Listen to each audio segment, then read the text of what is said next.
Hi friends, మీకు ఒక విషయం చెప్దాం అనుకుంటున్నాను ఈ పండగ సందర్భంగా.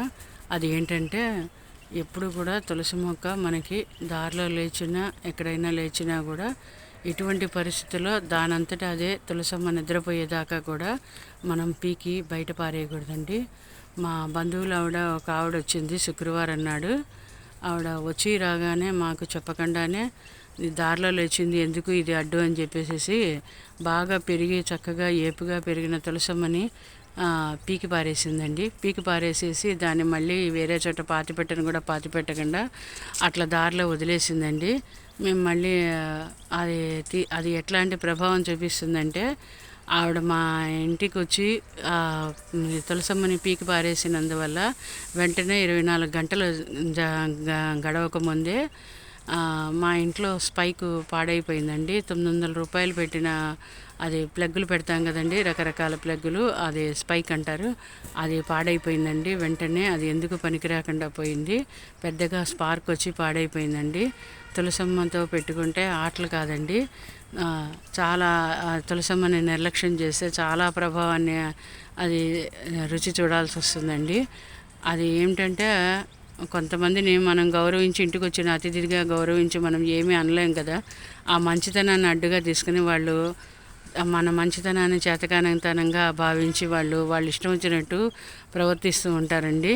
కానీ దీని ప్రభావం వాళ్ళకి తర్వాత పడుతుందండి. ఫస్ట్ మనం ఏమీ వాళ్ళని అన్నందుకు మనకి ఫస్ట్ పడి తర్వాత వాళ్ళకి పడుతుందండి.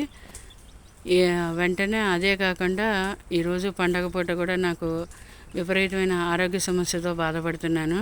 ఇలాంటి ప్రభావాలన్నీ మనం తులసమ్మని నిర్లక్ష్యం చేస్తే వస్తే ప్రభావం ఇలా జరుగుతుందండి.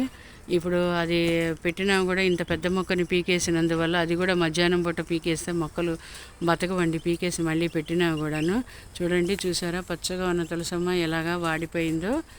అందుకని మీరు కూడా ఎక్కడైనా తులసమ్మలు కనిపిస్తే, ఎక్కడైనా చెత్త కుప్పల్లో ఎక్కడైనా విత్తనాలు పడి లేచినా కూడా తులసమ్మని తీసుకొచ్చి గౌరవంగా ఇంట్లో ఏదైనా ఒక చోట కుండీలో పాతి పెట్టుకోండి. అంతేగాని చెత్త కుండీల్లో అలాగా నిర్లక్ష్యంగా పడేయకండి. ఇప్పుడు మన చంటి పిల్లాడు కానీ చంటి పిల్ల కానీ మన ఇంట్లో పిల్ల తెలియకుండా చెత్త కుప్పల్లో నడిచి వెళ్ళిపోయింది అనుకోండి, అక్కడే చెత్త కుప్పల్లో వచ్చిన పిల్ల మాకొద్దు అని చెప్పేసి వదిలేసి రాం కదండి. మళ్ళీ వాటికి కాళ్ళు చేతులు శుభ్రంగా కడిగి ఇంటికి తీసుకొచ్చి వాళ్ళని మంచిగా చూసుకుంటాం కదండి. అలాగే తులసమ్మను కూడా ఎక్కడైనా రోడ్డు మీద సైడ్న లేచినా కూడా విత్తనాలు గాలికి లేచి మొలుస్తాయి కదా. అందుకని ఆ తులసమ్మని గౌరవంగా ఇంటికి తీసుకొచ్చి చక్కగా మీరు పాతి పెట్టుకోండి ఇంట్లో. అలాగే తులసమ్మ నిద్రపోతే అంటే తులసమ్మ చనిపోయింది అని చెప్పకూడదండి, ఎండిపోయింది అని మాట్లాడకూడదు. అందుకని మీకు అందరికీ అర్థమయ్యేదానికి చెప్తున్నాను.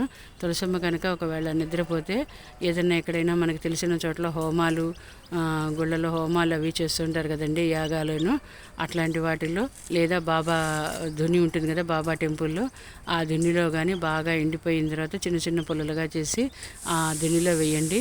అప్పుడు తులసమ్మకి మనం మంచి గౌరవాన్ని ఇచ్చినట్టు అవుతుంది. తులసమ్మ నిద్రపోయిన తర్వాత కూడా. అంతేగాని ఎండిపోయిన తులసమ్మ కదా అని తీసుకెళ్ళి డస్ట్బిన్లోను చెత్తకుండీలోను వేయకండి దయచేసి. మనం ఒక మనిషి చనిపోయిన తర్వాత అంత్యక్రియలు ఎంత గౌరవంగా నిర్వహిస్తామో అలాగే తులసమ్మను కూడా మంచిగా సాగనంపాలండి. అది ఏంటంటే మంచిగా అగ్నిహోత్రంలో వేసి తులసమ్మని సాగనంపాలండి. ఇదే మీకు ఈరోజు చెప్పదలుచుకున్నానండి. అదండి, మంచిగా మీకు ఈ వీడియో నచ్చిందనుకుంటే నలుగురికి షేర్ చేయండి. ఇది ఎంత మంచి విషయం కదండి. హిందూ ధర్మాన్ని పాటించే వాళ్ళంతా ఈ వీడియోని షేర్ చేయండి. నా ఛానల్ని సబ్స్క్రైబ్ చేసుకోండి, లైక్ చేయండి. Thank you friends.